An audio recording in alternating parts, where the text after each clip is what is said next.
Hey, Mark, it says that you have to be on a desktop.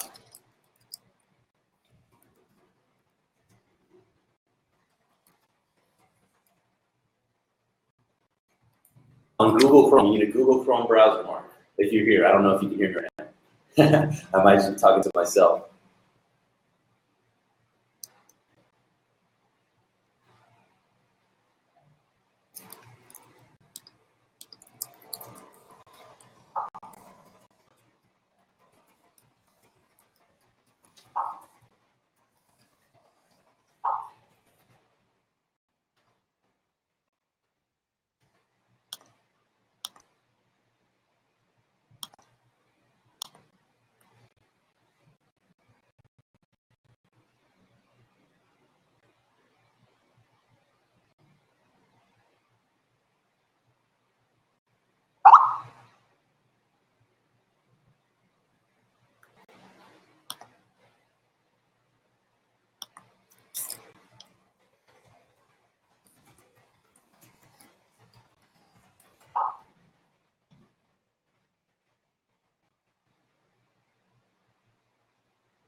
Hey, Mark, I just sent you the invite.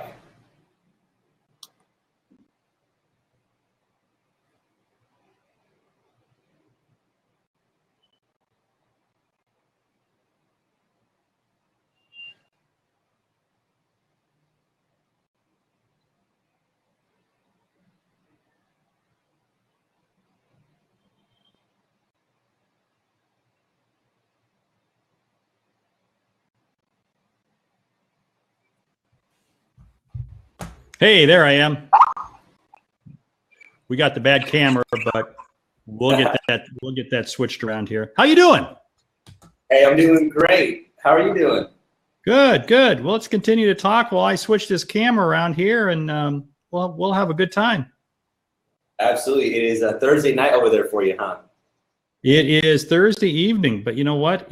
Life is good. Life is good. I'm not going to complain in the least bit. Let's get that flipped. And did that flip over? Are you able to hear me okay? Can you hear me okay? I can hear you just fine. And your video hasn't switched over just yet. Yeah, the video is not the right one I want. Here we go. Let's get that camera switched over. There we go. It's going to switch here. Here we go. Come on, baby. Come on, baby. Speak to me. Speak to me. Speak to me.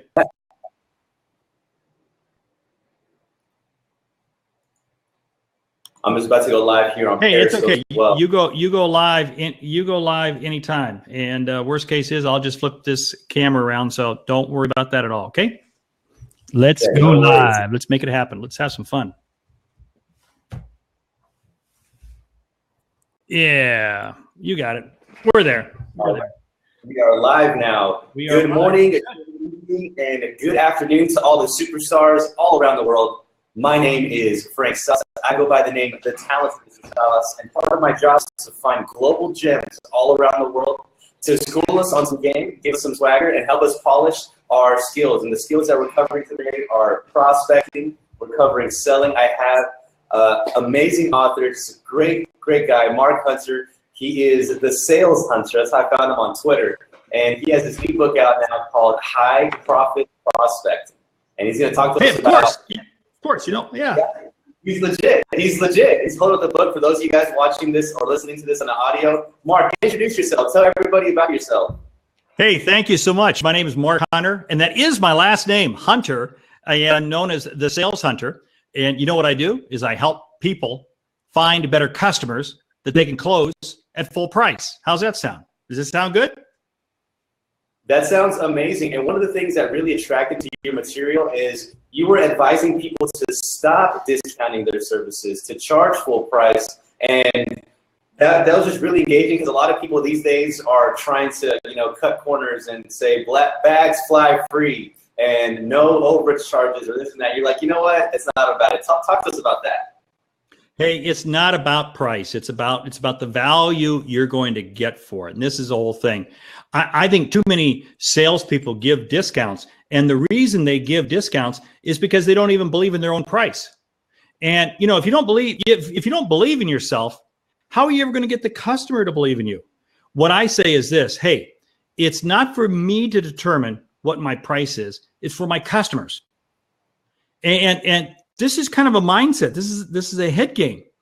But if you think about it, it's why one person will pay 10 times more for something than somebody else will. Why? Because they see value. Let's focus on the value people are going to get. In fact, you know what? Let's change the equation. We don't want people buying anything. I don't want to sell you anything. What I want to do is I want to get you to invest. Because when I get you to invest, it's about your return on investment. Ooh, yeah, I like that. Then it's the return on investment. It's the value you're going to get. Absolutely. I love that. And a lot of people especially in the online marketplace, there's so much, perceived competition. There's so much people out there who are just like, I want to just get a client. I just want to book a deal and, okay, I'll wiggle on my price. I'll negotiate with you. It's just that final straw. And if you're dealing with somebody who, let's focus on that mindset a little bit. Let's say they don't value themselves. Let's say they don't really believe that their services are worth the market rate. What would you tell that individual? Well, then you got to look at a different profession, But no, here's the whole thing. A, ask yourself, why do customers want to do business with you? There is a reason why somebody can sell a $100,000 automobile and somebody can sell a $20,000 automobile. Because there are customers out there that are looking for the 20,000 or the 100,000. What you have to do is you have to find the right customers. And this is the problem. You said something very interesting. You made the comment, they just want to find a customer. They just want to find a customer. Well, finding a customer, you may find somebody who responds to you It's kind of like my dog. My dog has got a heartbeat. You have a heartbeat. My dog is not going to buy from me. I mean, it's just not going to happen. You see, what happens is we spend time chasing people we shouldn't be chasing. That's why I say you got to get the right prospect. When you get the right prospect from the beginning, it's amazing how much better your business goes. Amazing. And how does somebody start? Let's say somebody right now, they're online, maybe they have some kind of campaign. Where does somebody start to even prospect properly? Yeah. First of all, ask yourself, what is the outcome? What is the outcome you're going to help them achieve? Don't focus on the demographic, the income, don't focus on it. What is the outcome? And what you want to do is then you want to find people or companies that fit that outcome. And how do you find those? You start asking questions. I started this off by saying my job is to help people find and retain better customers to close at full price. One of the questions I like asking people is, hey, have you ever had to discount a sale to close a deal? Oh, yeah. Oh, yeah, I've had to discount. Oh, yeah, I have to discount. Oh, yeah. Hey, have you ever had a challenge of not having enough prospects? Oh, yeah. Oh, yeah. You see what I'm doing? I'm finding whether or not you will fit into my outcome set. You find better prospects by asking better questions. It's time we shut up and quit telling and let the customer tell us. Just ask the customer.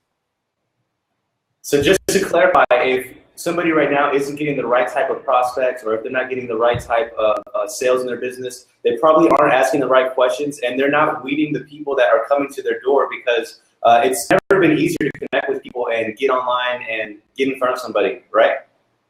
Without a doubt. The ability to find prospects is really not an issue. And that's the ability to find, shall I say, people with heartbeats. You got to find the right ones. Look at you and I here today. You're in Asia. I'm in North America. It's Friday morning for you. The sun is just going down out here. We're a world apart. And here we are talking and having a good time. I love it. That's the ability. That's what the internet does for us. It allows us to really find better customers. Think about that for a moment. People say, gee, the internet is bringing me more competition. Well, that's the way a pessimist looks at it. An optimist would say, hey, the internet is allowing me to find better prospects.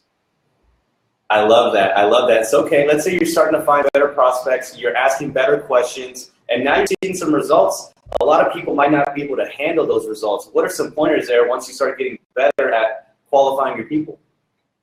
Well, that's the whole challenge is you want to qualify quickly.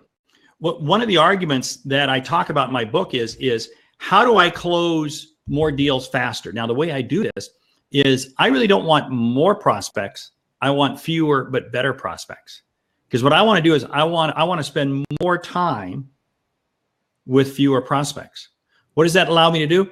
It allows me, if you're my prospect, it allows me to close you that much faster. And what does it allow me to do? It really allows me to use my time that much more efficiently. Think about it. Salespeople, we waste so much time because we're chasing leads and what I call suspects that aren't going anywhere. Stupid. Pains me. Drives me nuts. So when someone is spending less time chasing prospects that may or may not qualify for them, and they're chasing the right people and they can invest more time, what are some of the strategies that they can use to further close that deal in a way that's not as selling or talking, as more like serving? Yeah. Hey, have you ever noticed this? When somebody's trying to sell you something and you're negotiating, it's amazing how defensive we all become. We start punching back and forth and we start hedging what we're saying and we're just a lot more cautious. What I say is this: the better I prospect, the easier it is for me to close. Now, let me explain what I mean there. When I ask really good questions up front, you're more relaxed. You're comfortable. You share with me the truth. And when you share with me the truth, it's amazing how much better I understand you, which means I can put a better solution on the table, which means, guess what? I get to close you easier, faster, and at a higher price. And you know what? You're happy. You're happy for that. I love that. So when you provide better solutions, because you ask better quality questions and you qualify better, the people that are really qualified to work with you, the ones that you can actually serve, are going to be more willing and more comfortable in doing business with you. Is that what I'm picking up? That is what you are picking up. And you know what happens? It's not a sales confrontation. It's a customer relationship. Because you see where I'm coming from, I see where, we both fit together very well. And it works great. Yeah. What is the number one thing that 99.9% of people are mistaken right now when they're prospecting? Well, the number one is they fail to qualify quickly.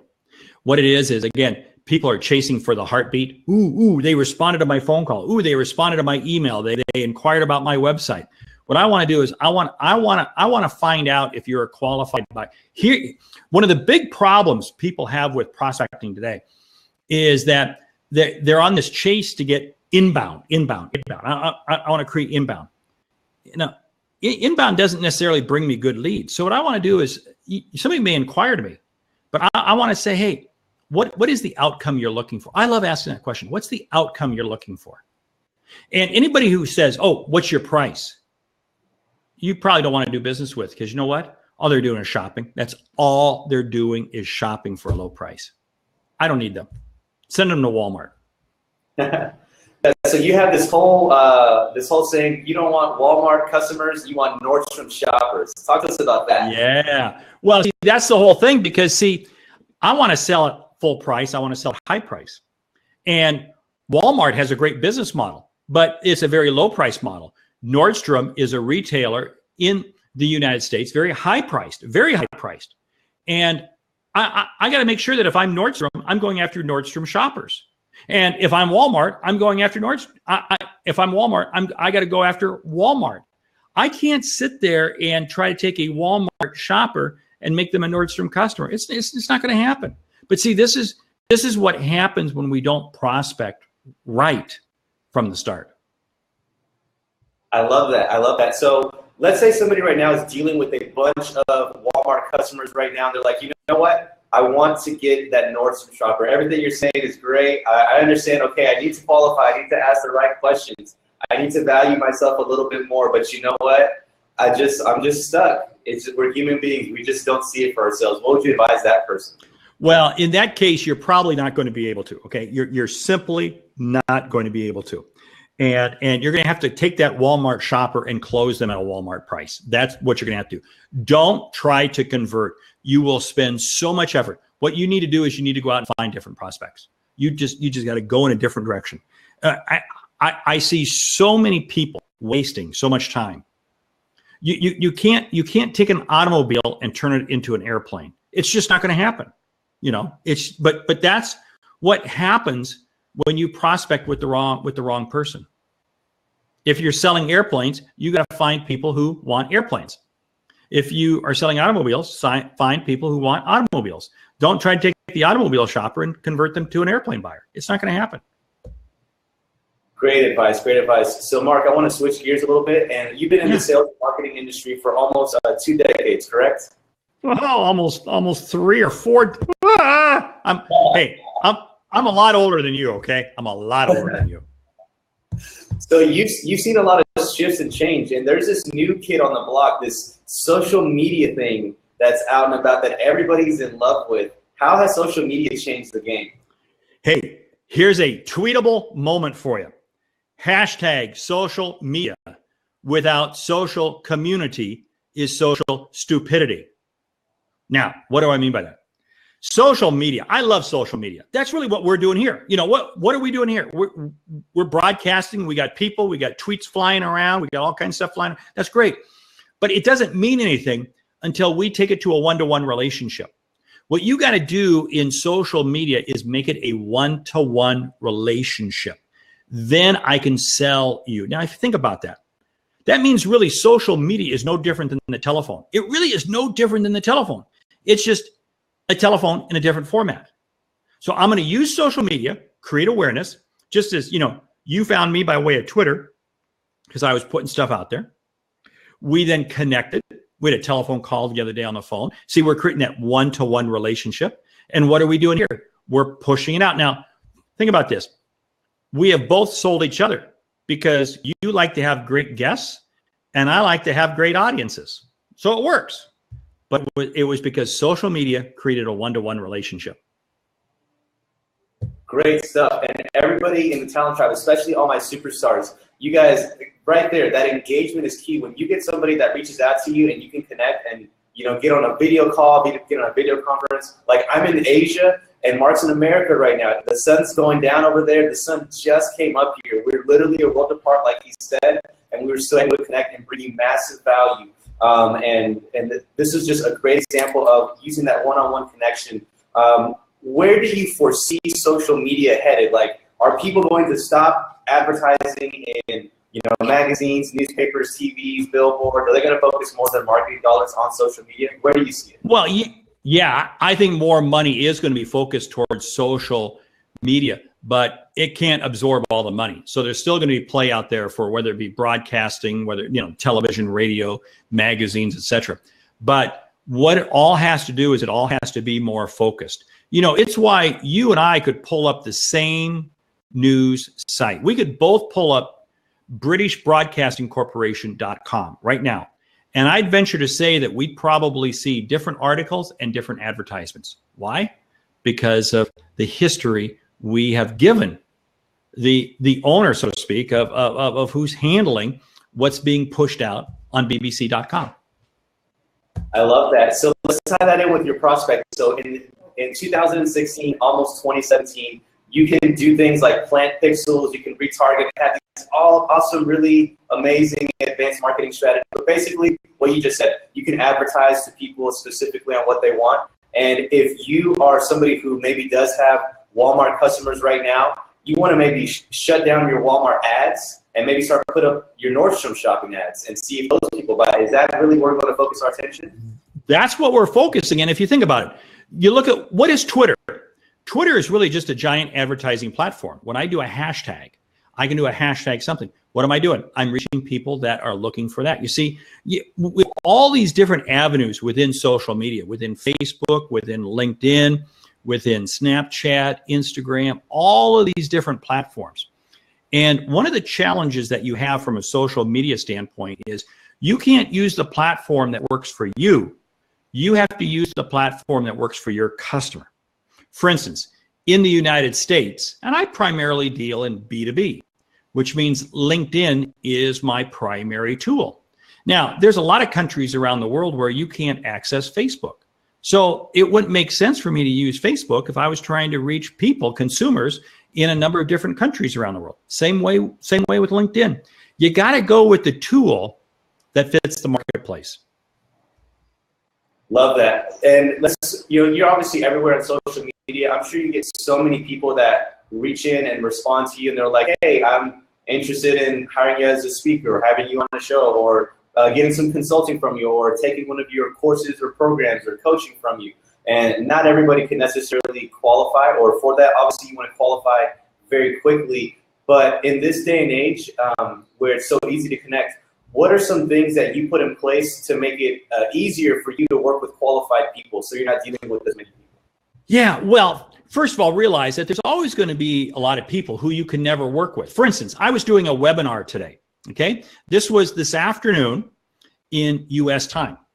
And it came time for the Q&A, and there was a gentleman from Finland who jumped in with a question. Finland, hello, wait a minute, where's that? Look that one, look that one up on Google Maps.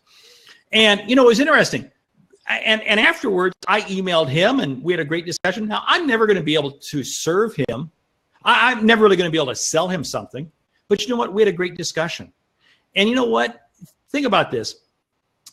Our whole job, regardless of whether or not we sell something, is to help influence positively everybody we meet. And if you think about that, that's really what a salesperson's job is, to influence positively everybody you meet. I like that. I like that.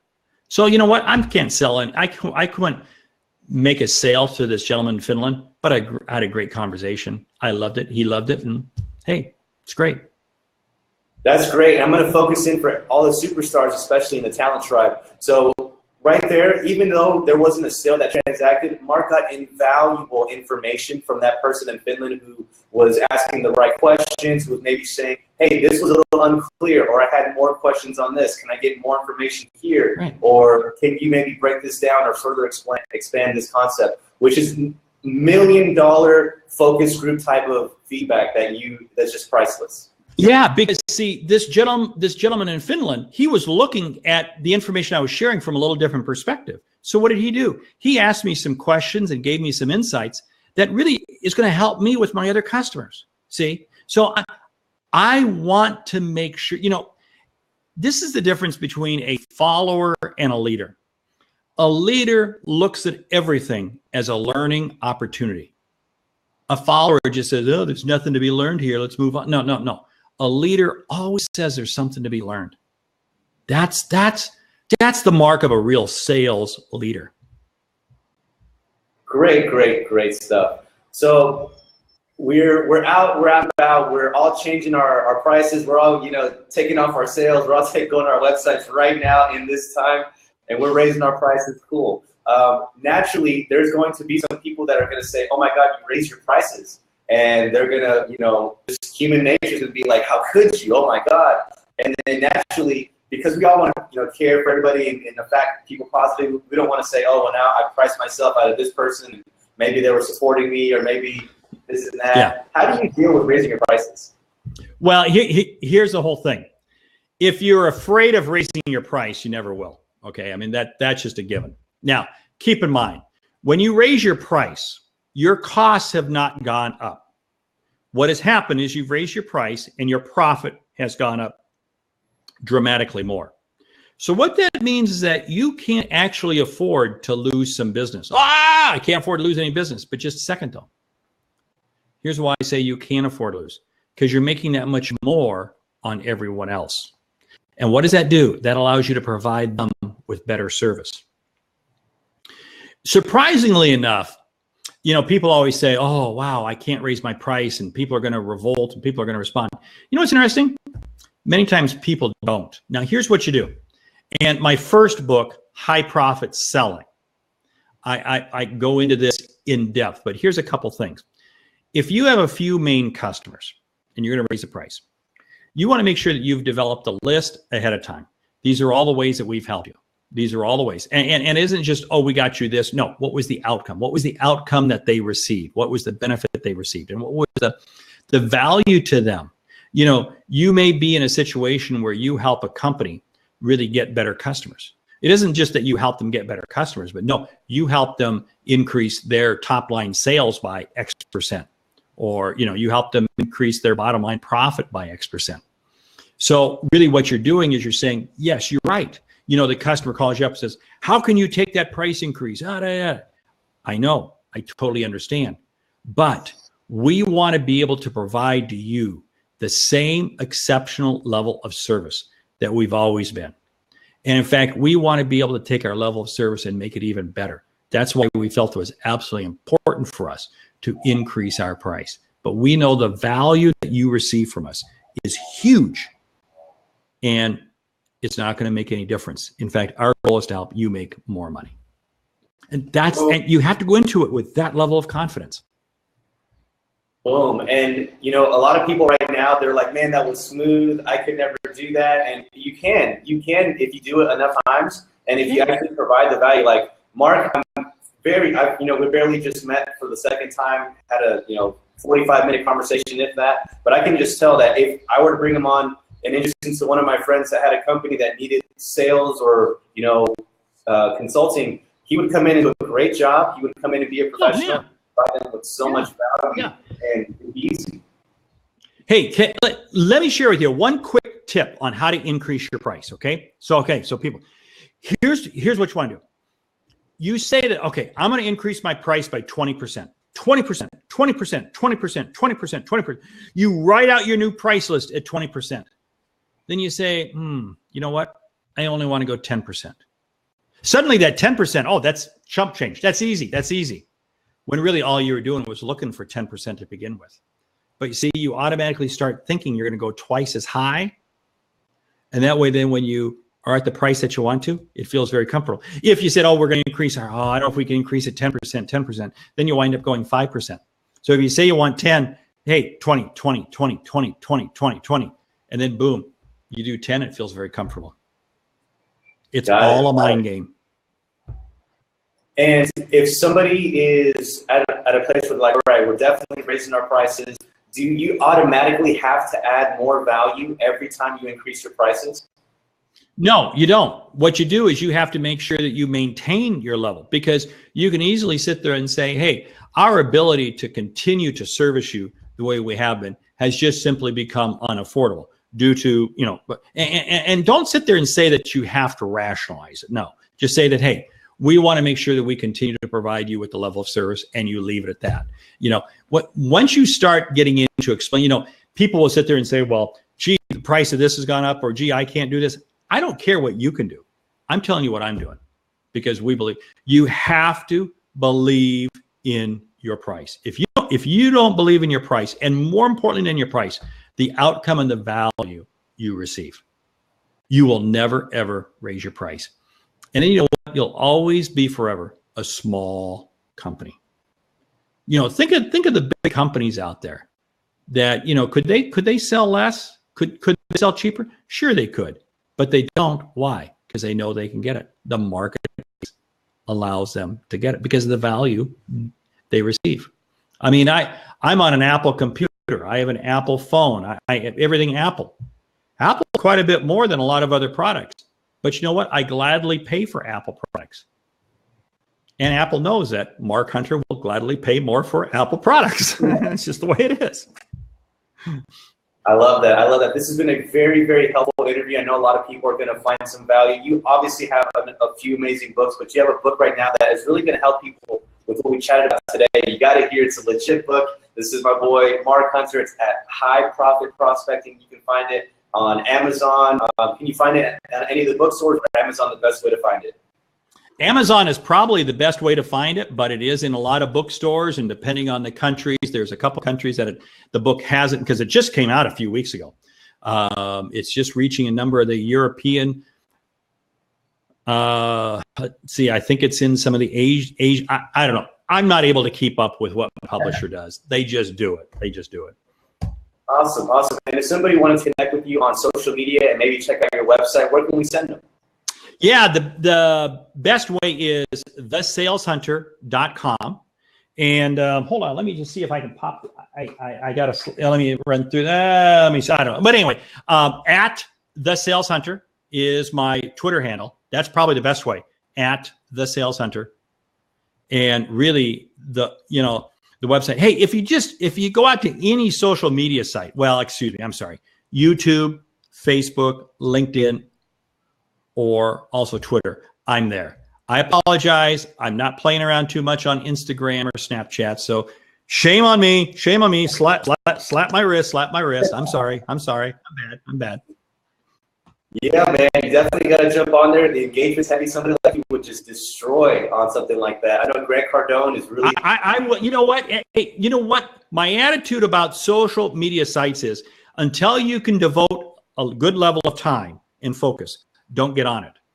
So that's why I just haven't found the bandwidth to really do Snapchat and Instagram really, really well. But I'll be there within a couple months. Hang in there. Remember, I'm old. Goodbye. I'm old. I got your back, Mark. I got your back. Hey, Angelica Whetstone at Authority Branding TV. She wants to know, do you guys have an ebook available? Do you have an ebook available that they can purchase right now? Yeah, I do. Jump out to my website. There's a bunch of ebooks out there. This book is available electronically by way of Amazon. So, Kindle, or BarnesandNoble.com. And again, it's not in every country. But if you jump out to my website, I got a bunch of ebooks there's a whole bunch of stuff. Yes, I give away stuff for free. Oh, no, what did I just say? I gave away stuff away for free? Yeah, I do. Yeah. Great stuff. Cool. We got a lot of people that checked this out today on Periscope. Thank you so much for being on here. We had a total of 153 live viewers and still climbing right now. Yeah, it's okay. You know what? I think we're having a little bandwidth Okay. Yeah, I just want to say they're saying thanks a lot. They're going to go buy it right now, and really appreciate you being on the show, Mark. Great. Hey, thank you so much. And hey, let's keep this dialogue going. Catch me on Twitter. Catch me on my website, The Sales Hunter. Great job, Mark. Great job. This is awesome. Hey, thanks a lot, Mark. Thanks a lot for being on here. Thanks a lot for everybody in the